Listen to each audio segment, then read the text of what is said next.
everybody. This is AKA Joy, and you are on a lifeboat. I want to just quickly run through the rules that we have here, and then we'll jump into things. First one, please refrain from discussing politics. They're just a little bit too, Number two, this is not a religious channel. But it's fine to say things like, hey, I'm going to pray for you, or I couldn't have found sobriety without my faith. Those things are fine, but please no overbearing religious anything. Okay? The third one, please refrain from cursing in the chat and the comment section. The fourth one, no trolls. There's just no room on this boat for mean people at all. And then if you would, guys, if you haven't hit that like button yet, please exit out of the chat just for a second. Tap that and please share. And if you haven't subscribed, please do. Anyway, let me see who we've got here. Let's see, 7th. Quiet Girl, Jason P, Charlie, Goosebump, Rip Curl, hey, Chili Phil, Jason, Valerie, Full of Hope. Let's see here. Dennis N, hello. Alp, hey. Hide your cats, guys. John Doe, hello. It's Scooby. Noise Opera, hey. Let's see, anybody I have missed? Annette, hello. Glad you are here. Tommy Bird, hey. Yeah, oh wow, we got a lot of people here. Blake. Let's see, Rick. Flamin' Jackson, hello. Well, it's good to see everybody. Oop, let me pump this back there. Okay, anybody else sneak in while I was looking? Did I say Chili Phil? I hope I did. All right. Hey, you guys, I have a surprise for you. Hey, everybody. I'm Captain Tommy Scoville, and I am a guest today on the lecture. And I'm going to tell you a couple of funny stories. But first, I'm going to correct Heather, because I believe it's pronounced blockade. And the blockade sometimes gets misunderstood and people accidentally say Blake. Happens to the best of us, but I'm pretty sure it's blockade. So, as most of you know, I'm in the hospital. Today, I got to do this thing where you go and, they hooked me up for a billion tests. But to start with, the nurse who's taking care of me, last night when she came in, she said to me, "Oh, what happened?" And I said, "Well, I started getting a really high heart rate. It got up to about 185, and there was not really any reason." And she said, "Well, this happens a lot with people in your line of work." And I was like, "I don't understand what you mean by line of work." And she said, "You're a cop, right?"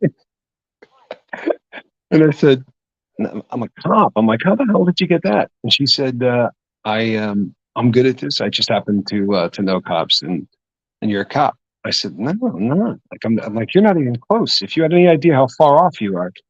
And she said, "No, you don't have to hide it or whatever." She said, but she said it's the bald head, the mustache.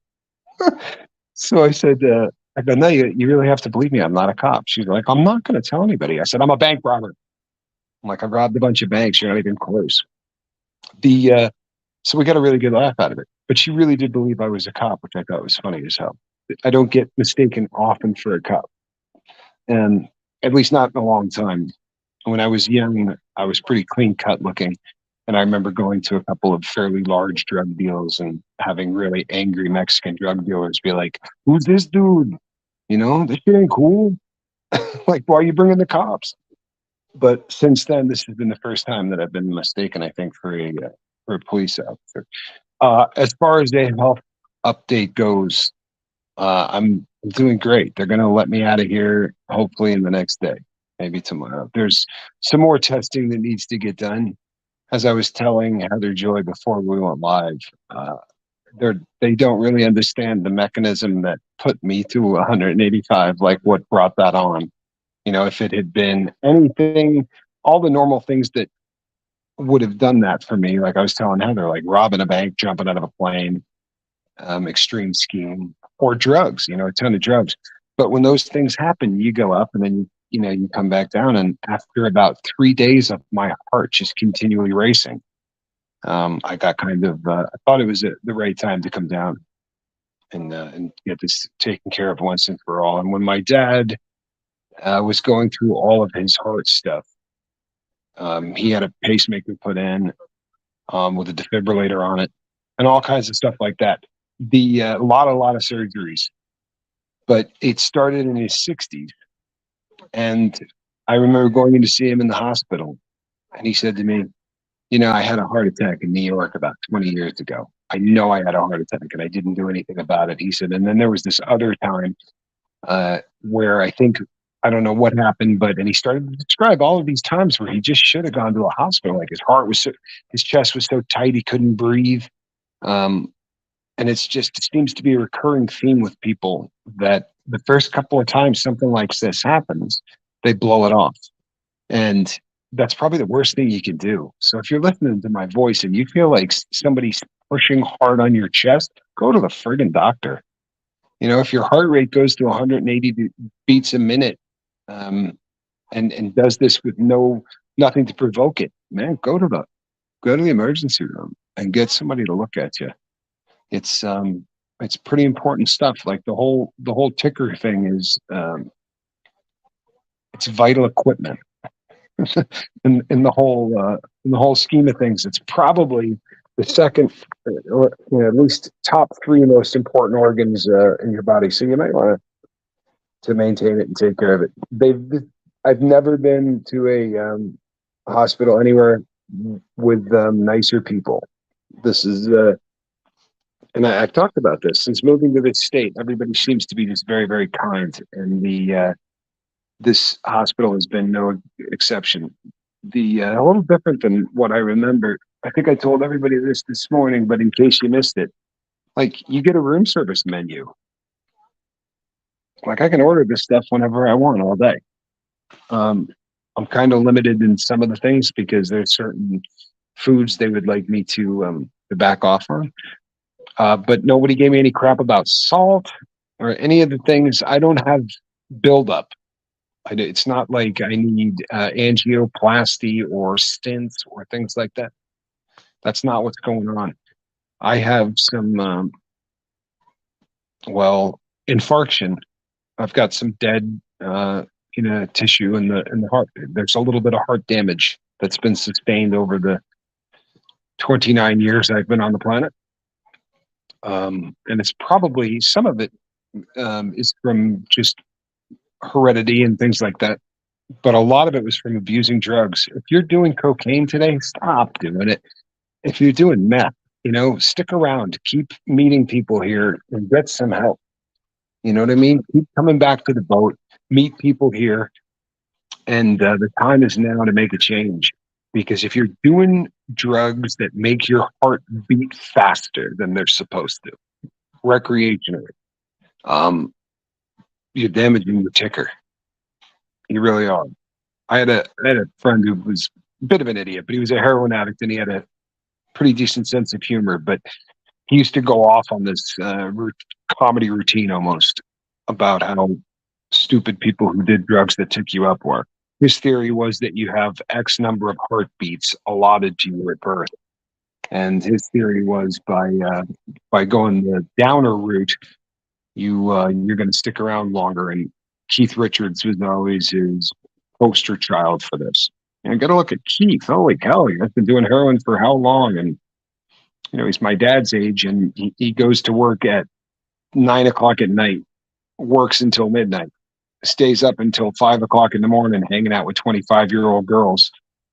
Goes to bed at noon and then gets up and does it all over again. And I mean, there's something to the fact that Keith has done well, but I think he's an alien or maybe genetically engineered drug addict. But if you are doing things that are messing with your heart, man, it's just not worth it. It really is essential to the whole organism. Without your heart working, everything goes really bad. And I really got a dose of that in the last 3 or 4 days. I wasn't in a ton of pain except for the last day, which would have been yesterday. When I came in, I was really feeling it in my chest. It felt like somebody was pushing on it.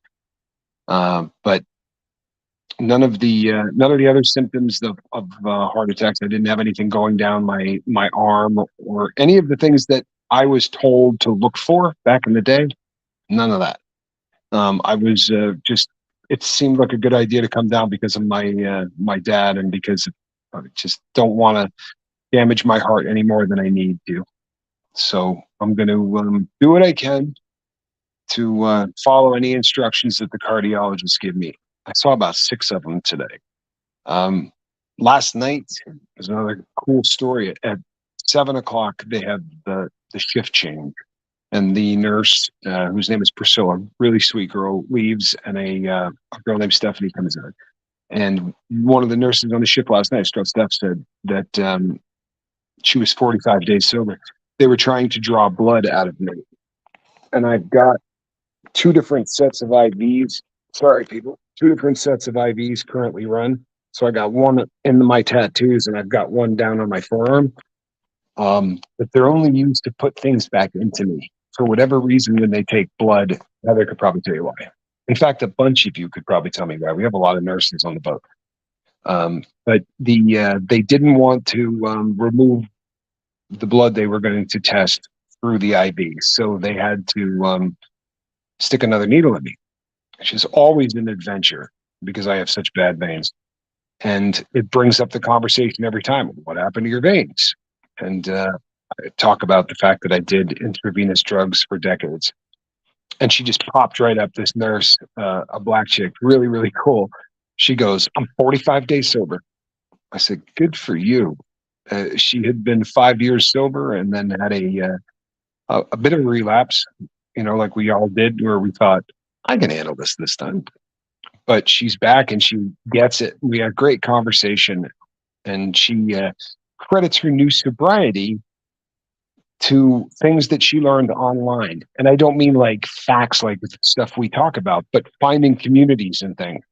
And I told her on the lifeboat, and she instantly hit the subscribe button. And I thought, yeah, this is awesome. We're out making converts. And you know what? Heather's killing it. Every day the numbers go up on the boat. We're getting more and more subscribers every day, and the message is getting out to more and more people. And it's a simple message. It really is. You know what? It's better to be sober than it is to be high. No, let me take that back. It's better to be sober than it is addicted. I love drugs. I really did. I had a great time doing drugs until I didn't. And then it was the worst thing in the world. And I've been in some unique hells, the federal prison system and all of the stuff that went along with that, and the state joint. There's nothing really worse than being incarcerated by yourself, by your actions and by a slavery to a substance. It's just no way to live. And if you show up here on any given night, you're going to see about 35 to 50 people who all got out, who all managed to put that in their past and to move on. And I think it's a beautiful movement, and I think it's getting bigger and it's getting stronger, and it's because of all of you. It really is. The last couple of months I've been packaging everything up and trying to move everything across country and trying to do most of it alone. I mean, I don't mean alone, but any of the heavy lifting. To be sure, I did all the heavy lifting alone. And moving even under the best of circumstances is stressful. And I think all of that kind of have lent me to where I am. And it's not fun discussion, but I had a couple of things happen that dehydrated me. One coming out this way and one coming out the other way. And that caused some dehydration. The working theory is that the dehydration may have kicked me out of sinus rhythm into that 185 stuff. And that for whatever reason, I didn't kick back down. And maybe that's an age thing, or I don't know. But they're figuring it out. And the good news is that I'm willing and able to let them figure it out. to work on everything that's going on. I want to do a shout out to Brandon Calloway, who's still sober. And there are people I know that Valerie's 102 is watching with her dad, and her dad's got I think she said 4 years sobriety. Congratulations. I wish I was wearing polo to meet any of the new people, but this is the best they could get on short notice. Right? Not much of a wardrobe here, eh? But I'm really hoping and praying that I'm out of here tomorrow. And I appreciate everybody that has reached out and said, you need to take some time off and this and that. As I was telling my partner Heather before I got rolling today, they took my blood pressure after the last set of tests. And the tests elevated my heart rate. But after I was allowed to calm down and all that, I was at 110/69 was my blood pressure. Raise your hand if your blood pressure is 110/69. Just me? Yeah, that's what I thought. We're all of a specific age. If you're a teenager, you might have that, but that's really good blood pressure. And even when I came in with my pulse at 185, my blood pressure was good. It was like 128 or 130/90 or something. Not great blood pressure, but considering that my heart rate was up at 185, I think that was pretty damn good. So now that I had a little bit more time to stop on, and I wanted to fill everybody in. I don't want any of you panicking, and I don't want any of you hanging any crepe, man. I'm not dying. In fact, look at me, man. I look good, huh? I trimmed up the goatee. Somebody that I'm close with on the boat made a funny remark about my mustache. And then one of you sent me an email that said that they had the handlebar mustache. I don't know if you missed that, but I did 1 or 2 videos with it. And I got an email from somebody that said, in the 2 years you've been doing the lifeboat, this is the first time I could picture you in prison. Damn. So I thought maybe it's time I should get rid of that and go back to the little mustache. I, unfortunately, as a co-host, can't read anything that you guys are saying. So if you're leaving me any questions or anything like that, I unfortunately can't see that. But I wanted to end with one thing, and then I'm going to give it back to Heather, and my dinner should be arriving here. My room service should be arriving here shortly. Chicken Caesar salad. When I went on growing up in Scientology with my friend Aaron, I talked about basically what was going to happen to Danny Masterson as a convicted creep in prison. And so many people came out and said, guys know he's talking about, they protect the high profile people, none of those people get hurt. One of, if not the most high profile freak in the country is a guy by the name of Larry Nassar. And they brought him into the Bureau of Prisons while I was still in there. He was a guy that messed with, and I'm not downplaying any of this. I just don't want the video to get buried. If I use the proper terminology, they're going to bury all this. But this guy messed around in the wrong way, uninvited, with a host of underage gymnasts that attended, I think, Michigan State University, or one of the Michigans. I don't want to put that on Michigan State, a university in Michigan. And also worked with a bunch of Olympic athletes, all female gymnasts. And did things that, should never, ever happen to hundreds of them. These girls were all, you know what they were. I can't say the word. It starts with an M. And often this would happen with their parents in the room. He would put up a curtain or whatever. This was just a really rotten guy. And they brought him in, and there's probably nobody in the nation, as far as being a freak, that they're trying harder to protect. Today he got stabbed. Not the first time he's been stabbed. Not the first time he's been beat up. This guy's gotten one right after the other, just as I described. And in my interview with Aaron, where you're going to hit a yard, you might be out there 2 weeks or whatever, then someone's going to get you. Then they're going to bring you to the next yard, and you might be out there, a week, and then someone's going to get you. Well, he's been beat up, he's been stabbed, he's been hit in the head with a lock. This morning, he was stabbed 10 times, 2 in the neck, 6 in the back, and then a couple, I think, in the side. It was a bad attack. I don't wish this kind of thing on anybody. I really don't. However, there was a time in my life that I did. There was a time in my life where I enjoyed the idea that something like this was happening to somebody who could do something like that to kids. I'm trying really hard to get over that. And I don't know that I ever will. I'm going to try to not be the guy that cheers yay when it happens, because that's not good. I do not, however, have any pity for this guy. And the only reason I brought it up is because of the number of people who said to me, the high-profile ones get protected.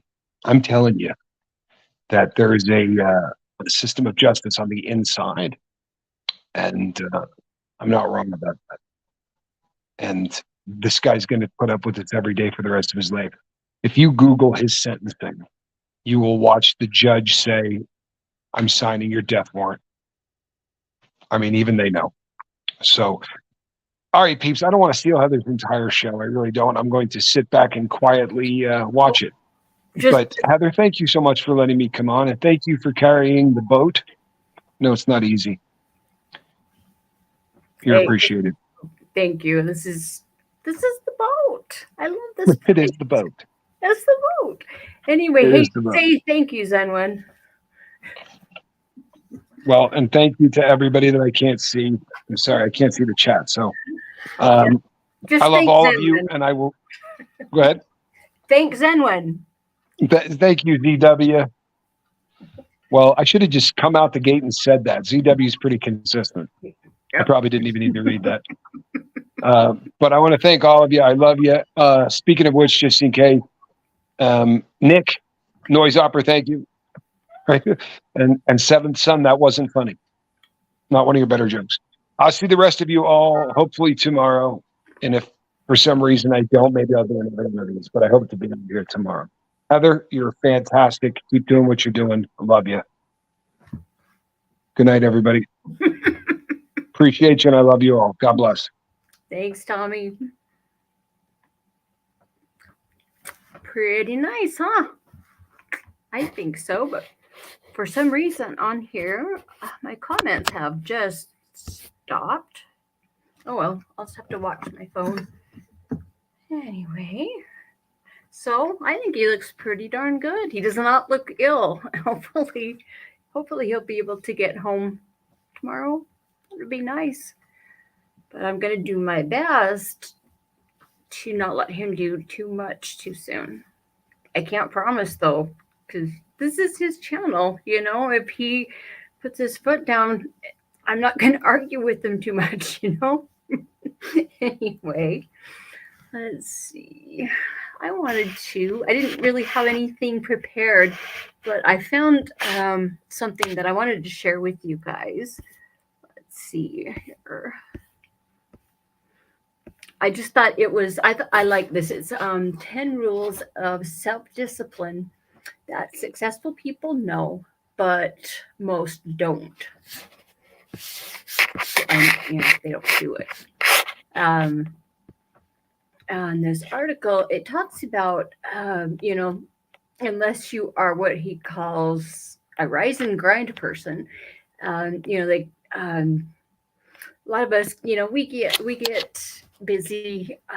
Well, not busy. We get kind of caught up maybe in a Netflix binge sometimes, or if you doom scroll, or maybe you get stuck on TikTok if you like TikTok, or maybe video games, or maybe you have that extra slice of cake, or he's just talking about things that unless you are just have militant self-discipline, we do a lot of these types of things, and it's in the end it's really not for our benefit. And it's talking about ways of having a little bit more self-discipline. And I kind of like this. I as recovering addicts, it's we've mucked things up for a while, and it's time. When trying to get things right, we do need to have some self discipline. We need to be responsible and try to make up for the things we've done, and do our best to take care of ourselves and stay out of trouble, and rebuild our lives back. And I think this self-discipline is something really important, but it's something that we haven't been quite used to because we've been so devoted to our next fix and our next fix and our next fix, and we know how time consuming that can be at times. So anyway, there's 10 ideas here. And the first one is they don't wait for the right time to get started. And it talks about how, you get up in the morning and you're always going to find an excuse. If you have something big you need to do, maybe it's a really big job, or maybe it's just something you don't enjoy doing. But you find excuses and reasons to put it off till the next day, or maybe it's something. Maybe you've been on a junk food or a fast food binge for a while, and you need to stop, but you just find another reason. Oh, I'm so busy. I don't have time to cook. There's always a reason you can find. Um, anyway, it says that successful people, people that can really practice some self-discipline, they simply don't make excuses to delay, or put things off. As soon as you get the idea, it's really important that you just jump on it, that you implement it just as soon as you possibly can. And I think this is something that can really help when you are brand new in sobriety, and your self-discipline is kind of in the toilet. And practicing some self-discipline and making yourself do things, especially things you don't want to do, is really going to benefit you. It's going to really help your thinking become a lot more positive. You're going to get those all of those good feel hormones, and some dopamine, and a sense of accomplishment, and it's a really good thing. But you do have to make yourself do it to have that effect. But it really, I can swear by that. That one is an important one, and that can work. I've experienced that. Anyway, the second one, they hold themselves accountable and find others to also do so. Let's see here. Okay, what this one says. Okay, being incredibly successful can come with a great deal of being hard on yourself when certain goals and milestones are not achieved. But that tough love is what gets people to achieve their goals. Hence, why many people are not only strict when it comes to holding themselves accountable, they also incorporate other people to really make sure they're really getting to where they need to be. I like that, some accountability there. It says here a lot of times this can come from a coach or a mentor, or another individual where you've got a two-way accountability system. And that's a really good idea to have someone like that. It doesn't have to necessarily be a coach, or it can be a good friend or something that you have a good relationship, that you respect, anybody like this. But this is another thing that really helps to build your self-esteem when you are brand new in sobriety. Having this accountability and holding yourself accountable, and having someone else do it too. It's a really good thing. And I've had that. I've talked about that in some of the things I've talked about in the past before. But let's see. The third one, they visualize the outcome. And I know I've mentioned this before as well. It says here, motivating yourself to get up every morning is a lot easier when you have something you're striving for. And yeah, that's true. It's sometimes we need a reason. Let's see. It says, well, success looks different for everyone. Successful people hone in on what they want to achieve and have a clear idea of what they want to achieve. They have this goal in the back of their minds at most points in the day. Okay. I like that. They keep that in the back of their mind and it's always present. Let's see, you'll also likely find physical reminders in the homes or offices of super successful of the super successful that they'll often glance over when in need of a reminder of what they're working towards. So I like that idea. That's to have a worthy goal in mind. And yeah, I mean, I have done that before, putting just little notes, little stick it notes, like my mirror and a cupboard and things like that to remind myself of this very thing. Let's see. Anyway, think of a frame of the first dollar they earned or their grandfather's memoir that inspires them every day to work towards their goals. That's just, there's all kinds of things that can inspire you, but I like that one. Let's see. Fourth one, they identify weaknesses and face them head on. I like this one. It talks about here, let's see, admitting that areas in which you fall short can be a little sore for the ego. Yeah, and especially as addicts, it's something that we have to face. We really do. It's not easy, but boy, do we need to do it and finally be honest. Anyway, it says here that self-discipline means where you're identifying where you fall short. That's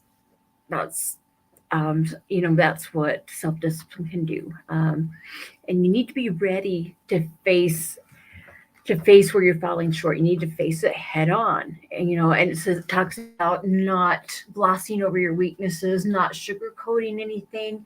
You need to be really willing to learn how to better yourself, and I think that takes some humility too. Uh, but I like that. Just don't beat around the bush. Just face it. You know. Let's see the fifth one. They're time savvy and incredibly organized. Let's see here. Okay, it talks about time being precious, and oh boy, is it ever. Oh, I swear, there's never enough time for the things that I want to get done, and that drives me nuts. But anyway, it talks about self discipline. It's the ultimate way to preserve time and be able to spend it in the wisest way when it comes to achieving your goals. And that's where you really have to prioritize. And it talks here about it takes a great deal of planning and time management. Again, I think you have to prioritize what is most important before you actually start to plan it and manage the time. But yeah, I completely agree with this. Anyway, it talks about think of each minute of planning saving 10 minutes down the line. Not that actually sounds good to me. How much extra time would you have to work on your goals? Oh, here it is, prioritizing tasks according to importance. Okay, well, yeah, again, okay, I can see how you can use both kinds of prioritizing. Anyway, let's see, it talks about make it a priority to do what's most important and hit the deadlines, and also talks about delegating when you need to. I guess this would be more something that might you would do in an office or in a workplace kind of thing. But anyway, let's see. Talks about how people that are successful and they have this self discipline. They check the boxes. They have a list of things. This needs to be done at this time, and then here, and they check those boxes. But to do that, you really do. You have to prioritize. You have to manage your time, and if you make more time to do something, once you get there, it takes some self-discipline to not waste it, Let's see, the sixth one. They set goals for every step of the way. Let me have a drink here just a second.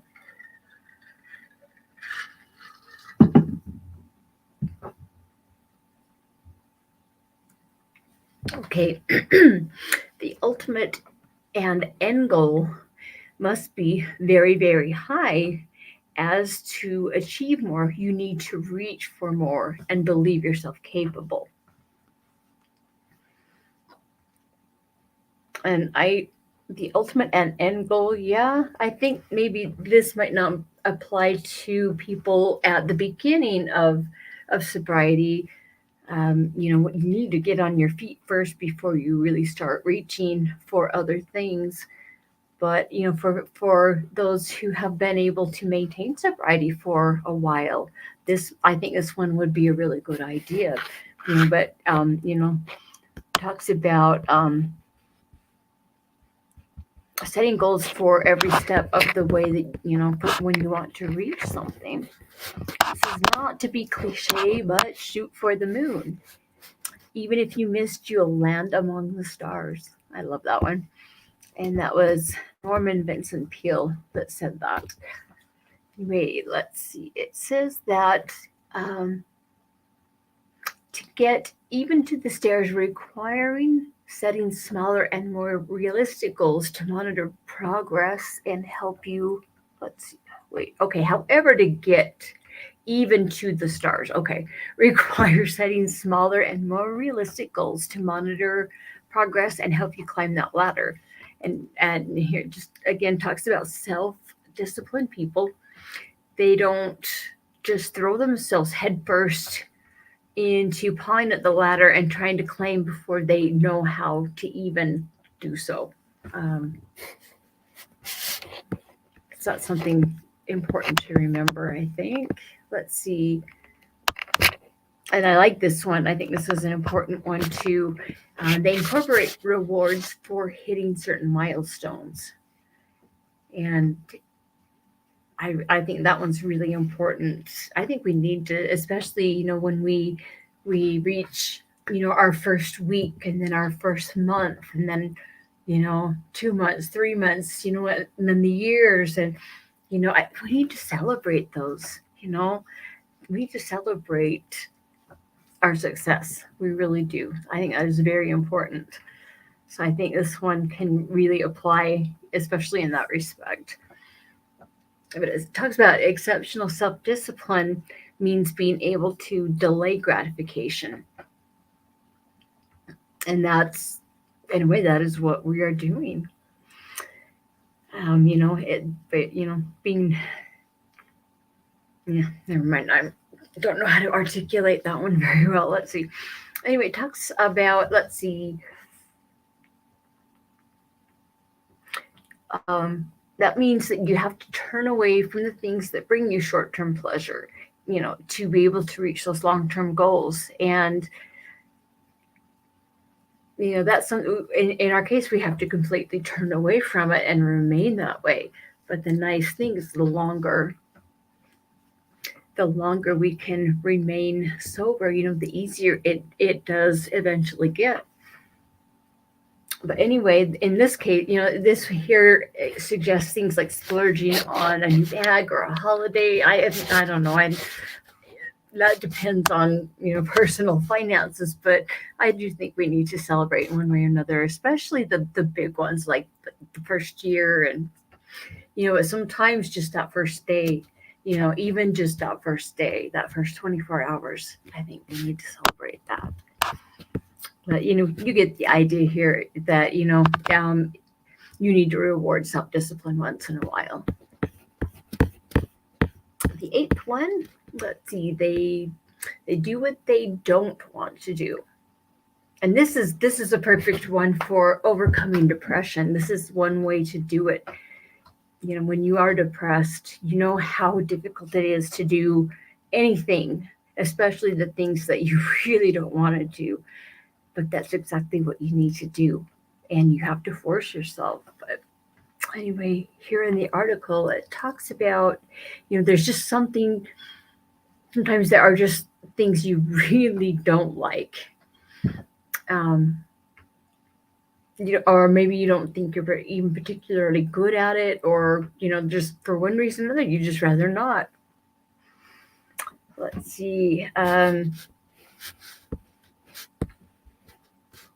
Oh, they got David. They're quoting David Goggins. Do you guys know who that is? He's amazing. What was he, a Navy SEAL? And he's just, his story, he has this incredible story, but he really got himself together, and he has the strictest self-discipline I've ever seen or heard of. He was who was he talking to? Andrew Huberman on the Huberman Lab podcast, and Huberman was talking about having David and what it was like, and he says he's 100% like that all of the time. And as soon as their interview was done, he looked at his watch. Oh, I gotta go, and he ran to the airport. He didn't call a cab, didn't call an Uber. He just ran. That's very much him. This guy is amazing. But anyway, he says here, says you are in danger of living a life so comfortable and soft that you will die without ever realizing your true potential. I have to agree with him that it can be that way. It says that it's really important to become comfortable with being uncomfortable, and when you come right down to it, there are just things we all have to do that we really don't want to do. Putting them off, it's not helping you out at all. And doing the things you want to do, it really does. It boosts your, like the like your serotonin, your dopamine. It balance. I don't know, kind of balances those out a little bit better, so that you feel good that way, and you get your endorphins going, the feel good hormones, all of that. This really, really works. Let's see. Anyway, they remove temptation. That's number 9. And it says you can exercise all the self-discipline in the world, but it would be a lot easier if temptations that might pull you off course are removed. Now, how important is that one for us? We know when we decide that we cannot live as addicts any longer, we know that we have to change our environment. We have to change who we are with. We have to, of course, remove whatever your drug of choice is. Of course, you've got to take those away. But, this can apply to many other things as well. Uh, this is, getting rid of snacks that really aren't going to serve you. Throwing away vapes and cigarettes, things like that. Maybe deleting social media that you might be prone to. And here it talks about too, if you are recovering or recovered from an alcohol addiction, or avoiding bars, things like that. I mean, this applies in so many different ways, but just it's really important to distance yourself from these kind of things that are going to be temptations, that are going to get in the way of you achieving the things you want to. Let's see, in the 10th one, I like this one too, and this is something that we as addicts, recovering addicts, we need to work on this one too, and that's trusting ourselves again. It talks about here. Okay, they're going to give us some more self-discipline quotes, and there's one here: whether you think you can or you can't, you're right. And I have heard that one before. That was actually Henry Ford that said that one. It says, believing yourself lazy by nature and unable to stick to schedules will keep you in a state of sloth-like energy. Self-discipline requires believing in yourself and your capability of reaching your goals. That's a hard one to start on, but the more the more we work, and the more we are able to abstain from our jug of choice and try to repair relationships and make up for things, it does start to give you a little more faith, trust. You start to see yourself a little better. That makes it a lot easier to trust yourself. That's an important one.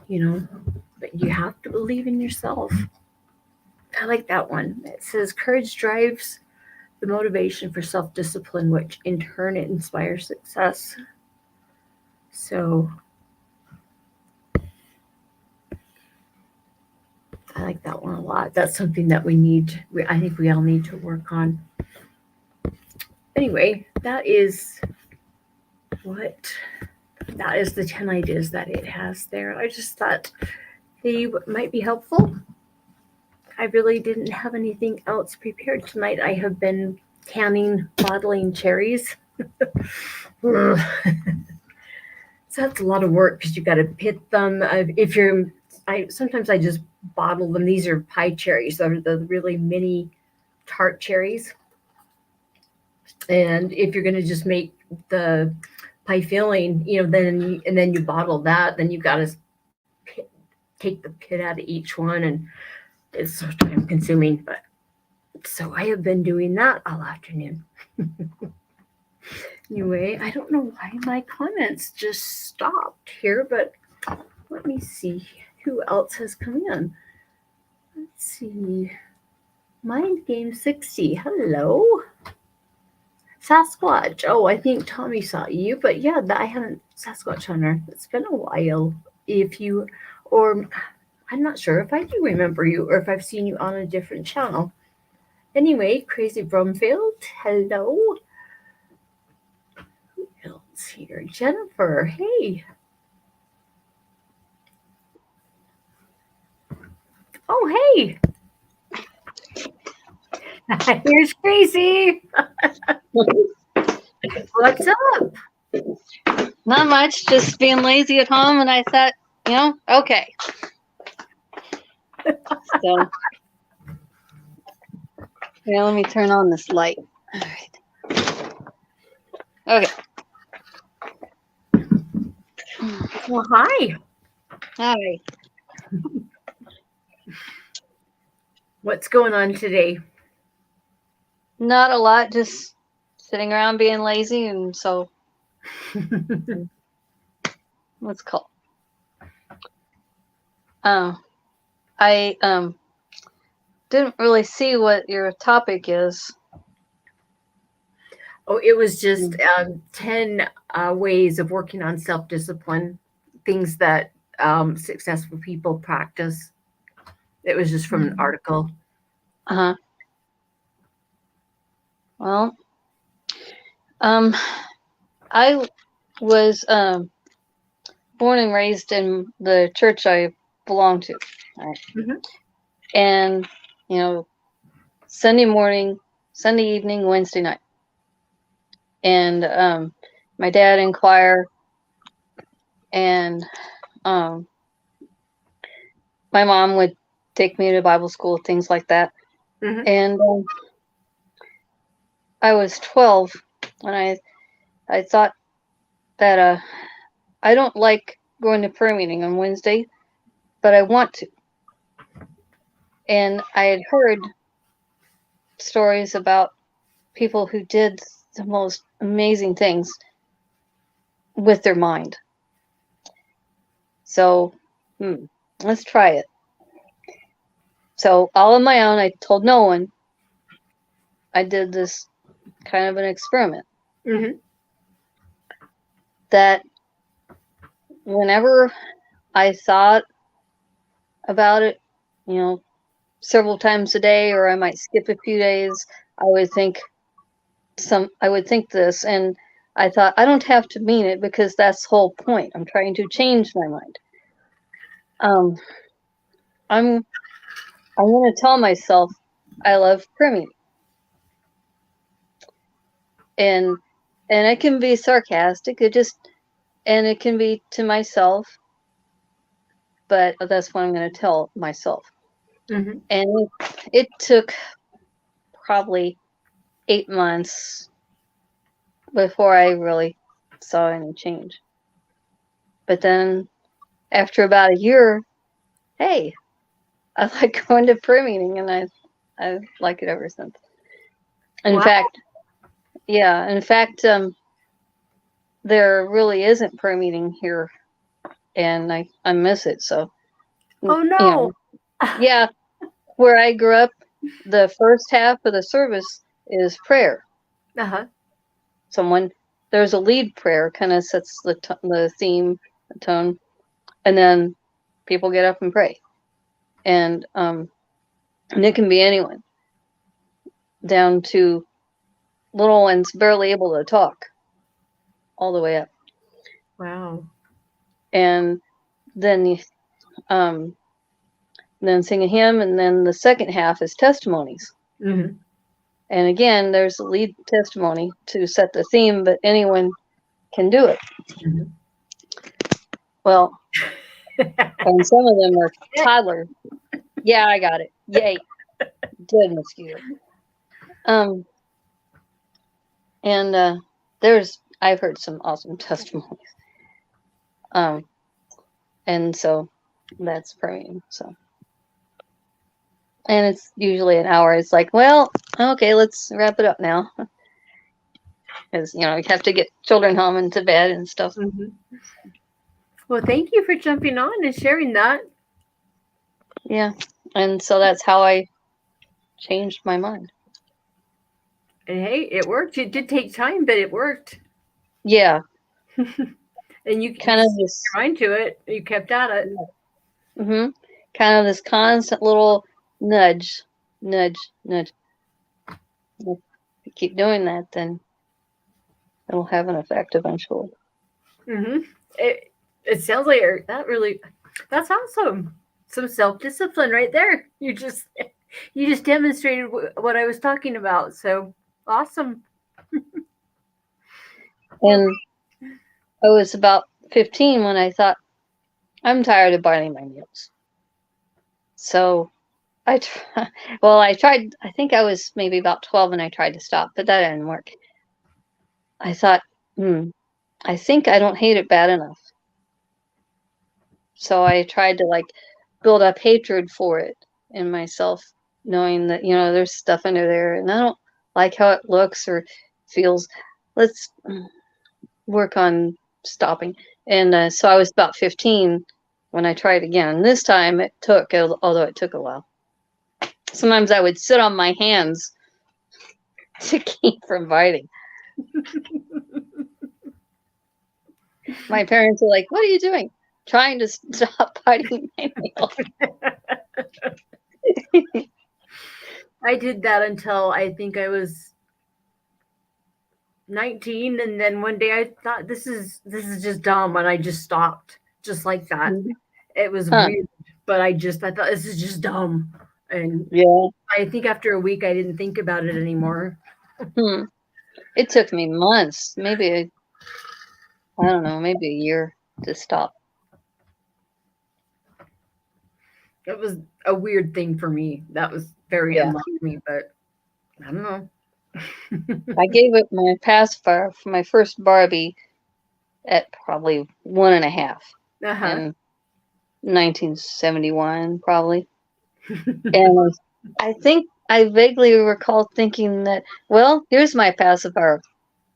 Oh. And so I sucked my thumb for years. And I guess it kind of moved over from thumb sucking to nail biting. So.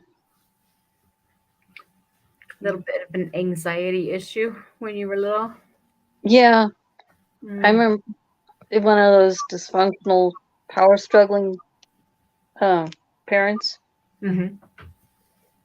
And I remember I was about 8, coming home from school, feeling like a mass of anxiety that kind of like waiting for the other shoe to fall. Mm-hmm. I didn't know what it was or when, but it was going to happen eventually, and it was not going to be fun. Yeah, I understand completely. Mm. It either had or it would soon. Well, thank you for jumping on. It's good to see you. It's good to have a face to put with Yeah. your So thank you very much. And I hope you have a good night. Yeah, you too. We'll talk to you later. Thanks. Well, that was nice, guys. I love it when you guys jump on. Thank you very much. I was just going to take another peek here at the chat and see if I missed anybody. Wait, oh, I was going that way when she jumped on. That's the thing. Okay, here we go. Let me have a peek here. Oh, Leisure, hey. Glad you're here. Let's see, anyone else? If I missed you, I apologize. Anyway, well, you guys, I'm going to sign off here. Let me make sure. Okay. I'm going to sign off here, and I will see you guys first thing in the morning. Hope you guys have a good night, and, please, you are struggling, please reach out, okay? Well, you guys, I'll see you in the morning. Thank you.